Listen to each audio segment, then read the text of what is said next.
Hello everyone, welcome to my channel. आज हम पढ़ेंगे class 10th maths chapter quadratic equations की एग्जांपल सॉल्व करने वाले हैं। एग्जांपल नंबर 3 से लेकर एग्जांपल नंबर 6 तक। ठीक है, सो जो आपकी एनसीईआरटी बुक में दे रखे हैं एग्जांपल नंबर 3 से लेकर एग्जांपल नंबर 6 तक, ये जो एग्जाम्पल्स हैं ये किसके ऊपर बेस्ड हैं? ये फैक्टराइजेशन मेथड के ऊपर बेस्ड है। और मैंने आपको फैक्टराइजेशन मेथड क्या है समझा दिया है अच्छे से। अब क्या है, अब हम इस क्या करेंगे, एग्जाम्पल सॉल्व करेंगे। अगर अभी तक आपने फैक्टराइजेशन मेथड वाली वीडियो नहीं देखी है तो मैं आपको सजेस्ट करूंगी सबसे पहले आप जाकर उसे देखें। ठीक है, स्टार्ट करते हैं। एग्जाम्पल नंबर 3 में हमें क्या दिया है? हमें एक इक्वेशन दी है जिसे हमें फैक्टराइजेशन मेथड से क्या करना है, सॉल्व करना है। ठीक है, अब इक्वेशन क्या है? 2x² minus 5x plus 3 equal to 0।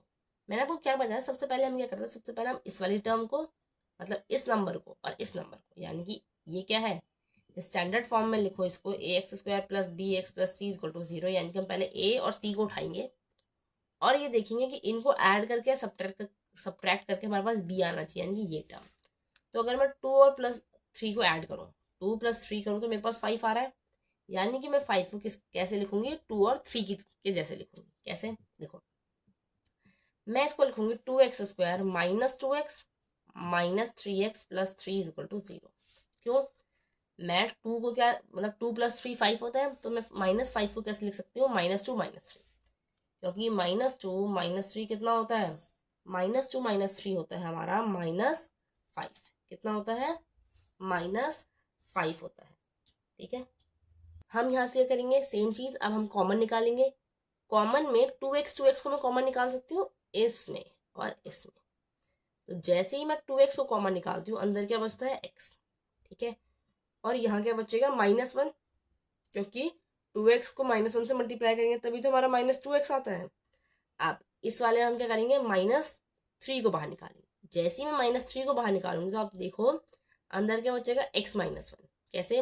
-3 -1 multiply by 3 होता है, -3 -1, -3 को अगर -1 से मल्टीप्लाई करूँ तो 3 आता है। अब एक ये टर्म है, एक ये टर्म है, इनमें कॉमन क्या है? x-1। जैसे ही x-1 को बाहर निकालेंगे अंदर क्या बचेगा? 2x - 3 is equal to 0। दो टर्म्स को ब्रैकेट का मतलब मल्टीप्लाई, दो टर्म्स को मल्टीप्लाई करने पर अगर मेरा 0 आ रहा है तो इसका मतलब क्या है? इसका मतलब ये है कि या तो ये वाली टर्म 0 है या फिर ये वाली टर्म 0 है। तो या तो हमारी ये वाली टर्म इसके इक्वल है, 0 के इक्वल है, या फिर हमारी ये वाली टर्म किसके इक्वल है? 0 के इक्वल। ठीक है, अब x की वैल्यू यहाँ से आ जाएगी 1 और यहाँ से क्या आ जाएगी? x की वैल्यू आ जाएगी आपकी यहाँ से 3/2। क्या आ जाएगी? हमारे पास x की वैल्यू यहाँ से आ जाएगी 3/2। ठीक है, सो 2x इक्वल टू 3 क्या आ गया हमारे पास? 3/2 आ गया। अब क्या करना है आपको? अब आपको इन दोनों इक्वेशन, इन दोनों वैल्यूज को, जो x की वैल्यूज हमने निकाली हैं, रूट्स निकाली है इस इक्वेशन की। क्या निकाली है? रूट्स निकाली है। रूट्स यानी कि हमने सॉल्यूशन निकाला है कौन सी इक्वेशन का? इस इक्वेशन का, 2x² minus 5x plus 3 equal to 0। अब आपको क्या करना है? आपको x की वैल्यू 1 और x की वैल्यू 3/2 को इस इक्वेशन में रखना है और चेक करना है और आपका आंसर सही आएगा। ठीक है, चलते हैं नेक्स्ट एग्जाम्पल पर। एग्जाम्पल नंबर 4 है। एग्जाम्पल नंबर 4 में क्या है? एग्जाम्पल नंबर 4 में भी आपको एक इक्वेशन दी है, वो है 6x² minus x minus 2 equal to 0। क्या करना है? रूट्स फाइंड करनी है। सेम चीज, रूट्स का मतलब क्या है? रूट्स का मतलब होता है क्या है? सॉल्यूशन निकालना। क्या निकालना है आपको? सॉल्यूशन निकालना, यानी कि आपको x की वैल्यू निकालनी है। क्या है हमारे पास? 6x² minus x minus 2 equal to 0। Quadratic equation है। ठीक है, अब सेम चीज 6 और 2, 6 और 2 को हम क्या करेंगे? अगर ऐड करें और क्या करें, अगर हम इनको ऐड करेंगे तब भी हमारे पास 1 नहीं आएगा, और अगर हम इसको सब्ट्रैक्ट करें तब भी 1 नहीं आएगा। 6 और 2 को अगर मैं मल्टीप्लाई कर दूं तो मेरे पास 12 आ जाएगा। 12 के फैक्टर्स देखते हैं, तो 12 को मैं किस तरीके से लिख सकती हूँ? 12 को मैं 3 मल्टीप्लाई बाय 4 लिख सकती हूँ। ठीक है, और 4 में से जैसे ही मैं 3 माइनस करूंगी तो मेरे पास क्या आ जाएगा? 1 आ जाएगा। और हम इसी चीज को यहाँ पे लिखेंगे -4x plus 3x minus 2 equal to 0। ठीक है, क्या लिखेंगे? 6x² minus 4x plus 3x minus 2 equal to 0। ठीक है, अब क्योंकि मेरा -x है यहाँ, इसीलिए मैंने -4 लिया, बिकॉज अगर मैं -4 + 3 लिखूंगी तो मेरा साइन जो आएगा 4, क्योंकि साइन अलग है तो आंसर तो 1 ही आएगा, लेकिन साइन किसका आएगा? बड़े नंबर का आएगा। किसका आएगा? साइन बड़े नंबर का आएगा। सो हमने क्या किया, हमने यहाँ पे लिख दिया -4x + 3x। ठीक है, अब क्या करेंगे, अब हम इसको आगे सॉल्व करेंगे। क्या करेंगे? इसको आगे सॉल्व करेंगे। अब देखो यहां से हम क्या करेंगे, सबसे पहले 6 और 4 का कॉमन फैक्टर क्या है? 6 और 4 किसके टेबल में आता है? 2 के टेबल में, यानी 2 के फैक्टर है। तो अगर मैं दोनों में से 2x को बाहर निकाल लूँ, इसको बाहर निकाल लूँ 2x को, तो यहाँ पर क्या बचा? 3x - 2 plus. अब आप अगर यहाँ पे देखो तो यहाँ पे कुछ भी कॉमन नहीं है, यहाँ पर कुछ भी कॉमन नहीं है, तो मैं इसको 1 को बाहर निकाल कर इसको एज इट इज लिख दूंगी। सेम चीज 3x - 2, 3x - 2 आ गया। तो 3x - 2 को बाहर निकालेंगे, अंदर क्या बचेगा? 2x बचेगा इस वाली टर्म में, और +1 = 0। ये है और ये है, इनको मल्टीप्लाई करने पर 0 आ रहा है, तो यानी कि या तो 3x - 2 0 के इक्वल है, या फिर 2x + 1 0 के इक्वल है। और यहाँ से मेरी वैल्यू क्या आ जाएगी? x की वैल्यू आ जाएगी 2/3, और यहाँ से x की वैल्यू आ जाएगी -1/2। ठीक है, यहाँ से x की वैल्यू 2/3 आ गई, और यहाँ से x की वैल्यू क्या आ जाएगी? -1/2। अब सेम चीज आपको इक्वेशन में डालनी है और क्या करनी है? चेक करनी है। अब चलते हैं एग्जाम्पल नंबर 5 की तरफ। यहाँ पर भी क्या है, यहाँ पर भी हमें रूट्स निकालनी है और क्या करना है? सॉल्व करनी है इक्वेशन। 2√6x + 2 = 0। देखो क्या,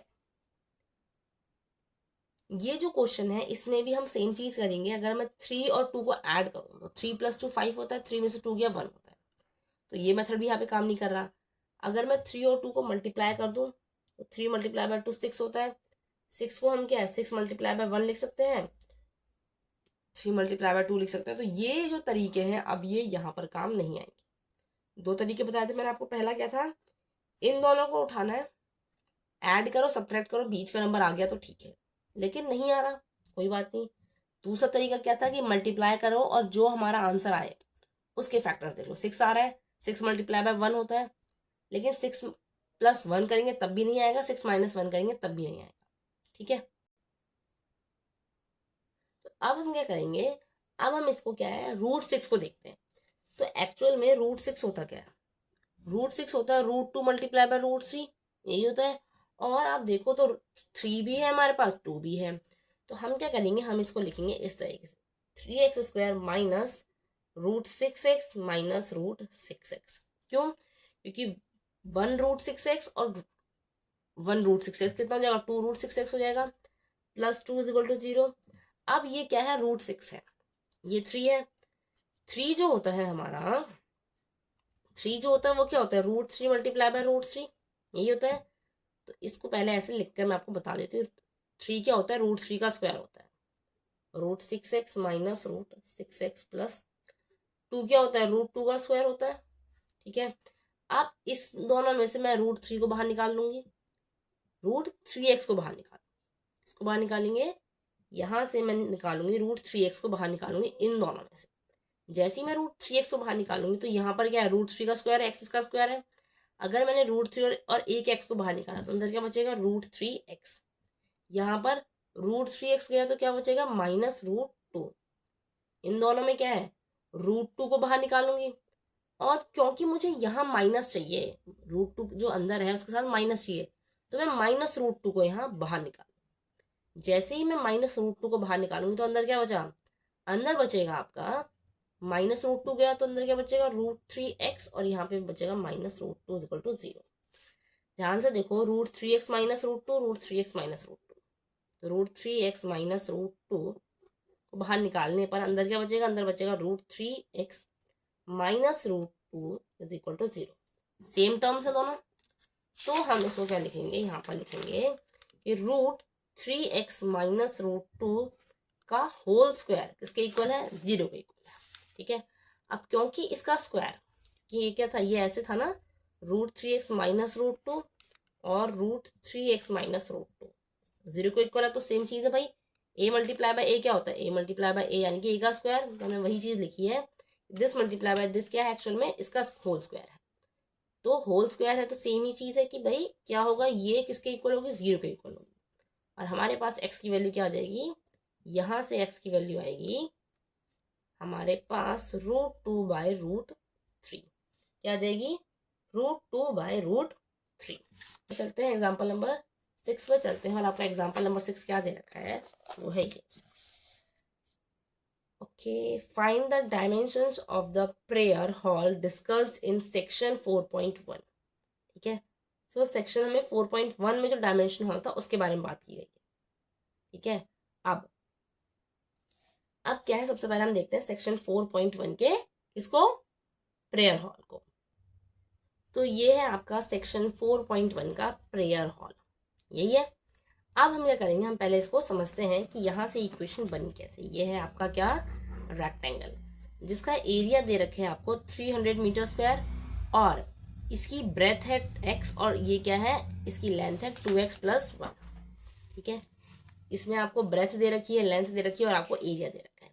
आपको पता होगा कि जो एरिया होता है रेक्टेंगल का वो क्या होता है, L × B, यानी कि लेंथ इंटू ब्रेथ। तो एरिया क्या है, एरिया है 300। ठीक है, एरिया क्या है, एरिया है 300, लेंथ है 2x + 1 × x। ठीक है, इसको पहले इक्वेशन को सॉल्व करते हैं। 2x + 1 x = 300, क्या हो जाएगा, 2x² + x = 300। हमारी इक्वेशन ये आ गई, पर क्या ये स्टैंडर्ड फॉर्म में, ये स्टैंडर्ड फॉर्म में नहीं है। तो सबसे पहले हम क्या करेंगे, इसको स्टैंडर्ड फॉर्म में लिखेंगे। ठीक है, इसको क्या करेंगे, सबसे पहले हम इसको स्टैंडर्ड फॉर्म में लिखेंगे। तो ये हो जाएगा मेरा 2x² + x - 300 = 0। तो अब बन गई है हमारी ये इक्वेशन क्या, स्टैंडर्ड फॉर्म में। तो हमें एग्जाम्पल नंबर 6 में क्या बोला था कि हमें उस प्रेयर हॉल की डायमेंशंस को क्या करना है, फाइंड करना है। कुल मिला के इन्होंने हमें एक सिचुएशन दी और बोला हमें क्या करना है, उसके सॉल्यूशन निकालने। तो हमने क्या किया, हमने यहाँ पे प्रेयर हॉल देखा और उसकी क्या करी, उसकी पूरी हमने एक इक्वेशन बना दी। इक्वेशन को हमने स्टैंडर्ड फॉर्म में लिख दिया। अब क्या करना है, हमें डायमेंशंस निकालनी, यानी कि हमें एक्स की वैल्यू निकालनी, तभी जाके हम लेंथ और ब्रेथ निकाल पाएंगे। ठीक है, अब सेम चीज देखो, यहाँ पे 300 और 2 है, तो इसको हम किससे सॉल्व करेंगे, फैक्टराइजेशन मेथड से। अभी हमने यही पढ़ा है। सो 300 को अगर मैं 2 में ऐड करूँ, सब्ट्रैक्ट करूँ, 1 आएगा, नहीं आएगा। दूसरा तरीका क्या था, दूसरा तरीका था हमारे पास कि अगर मैं 2 को मल्टीप्लाई करूँ 300 से, क्या करूँ, 2 को मैं अगर मल्टीप्लाई करूँ किससे, 300 से, तो मेरे पास क्या आ जाएगा, तो मेरे पास आ जाएगा 600। क्या आ जाएगा मेरे पास आ जाएगा 600। अब मैं 600 के क्या करती हूँ, 600 में ये देखती हूँ कि इसको किस किस तरीके से लिख सकते हैं कि मेरे पास क्या आ जाए, मेरे पास 1 आ जाए। ठीक है, तो अब ध्यान से देखो, 600 के हमें क्या करने पड़ेंगे, हमें फैक्टर्स निकालने पड़ेंगे। अगर 20 × 30 कितना होता है, 20 × 30 होता है हमारा 600 आ जाएगा। ठीक है, और किस किस तरीके से हमारा 600 आ जाएगा ये देखना है ना। तो हमारा 600 को हमें इस तरीके से लिखना है कि मेरे पास क्या आ जाए, मेरे पास क्या आना चाहिए, 1 आना चाहिए। तो देखो, अगर मैं 24 × 25 लिखूँ तो क्या आएगा, 5 4 = 20, 5 2 = 10 + 2 12, 4 2 = 8, 2 2 = 4, 0 और 8 + 2 10, और ये आ गया 620। अच्छा, ये आएगा 600। 24 को 25 से मल्टीप्लाई करूँ तो मेरे पास आ जाएगा 600। ठीक है, अब क्योंकि मैं आपको क्या है, यहाँ पे आपको सिर्फ क्वेश्चन समझा रही हूँ, जितना ज़्यादा आप प्रैक्टिस करोगे उतना ज़्यादा आपको क्या है, उतना जल्दी आपको क्या है, चीज़ें समझ में भी आएंगी। ठीक है, सो अगर मैं यहाँ पर 300 को 2 से मल्टीप्लाई करती हूँ, मेरे पास 600 आता है। 600 को हम किस तरीके से लिख सकते हैं, 600 को हम लिख सकते हैं कैसे, 24 × 25 लिख सकते हैं। कैसे लिख सकते हैं, 24 × 25, 5 4 = 20, 5 2 = 10 + 2 12, 0 4 2 = 8, 2 2 = 4, 0 0 0, 8 और 2 10, 4 5 6, तो 600 आ गया। तो हम इसको क्या करेंगे, किसकी टर्म्स में लिखेंगे, इसकी टर्म्स में। 24 2x² + 25x - 24x - 300 = 0। 25 में से 24 गया, 25x माइनस 24x, तभी तो 1x आ रहा है। तो हमने क्या किया, हमने x को 25 माइनस x माइनस 24x लिख दिया। अब देखो इसमें हम क्या करेंगे, हम इसमें थोड़ा सा चेंज करेंगे, हम इसको लिखेंगे ऐसे 2x square minus 24x minus 25 plus 25x minus 300। ऐसा इसलिए ताकि मैं यहाँ से कॉमन निकाल सकूँ, क्योंकि 2 और 25 में तो कुछ भी कॉमन नहीं था, सिर्फ x कॉमन था। तो यहाँ से मैं क्या करती हूँ, 2x को बाहर निकालती हूँ, अंदर क्या बचेगा x माइनस 12 प्लस 25 को अगर मैं यहाँ से बाहर निकालूँ तो यहाँ पर भी क्या बचेगा, x माइनस 12 इक्वल टू 0। ठीक है, अब x माइनस 12 क्या है, दोनों में कॉमन है। यहाँ क्या बचा 2x और यहाँ क्या बचा प्लस 25 इक्वल टू 0। सेम चीज दो हमारे पास क्या आ गई है, दो टर्म्स आ गई, उनको मल्टीप्लाई करने पर 0 आ रहा है। तो इसका मतलब है x माइनस 12 या फिर या तो ये 0 है या फिर 2x प्लस 25 हमारा 0 है। तो अगर मेरा x minus 12 is equal to 0, यहाँ से मेरे पास x की वैल्यू क्या आ जाएगी, 12 आ जाएगी। ठीक है, और यहाँ से 2x प्लस 25 से क्या इज इक्वल टू 0 है, तो 2x की वैल्यू 25 माइनस 25 और x की वैल्यू माइनस 25/2 ये आ रही है। अब आप खुद देखो, हमें डायमेंशंस निकालनी है लेंथ और ब्रेथ। क्या लेंथ और ब्रेथ नेगेटिव हो सकती है, नहीं हो सकती।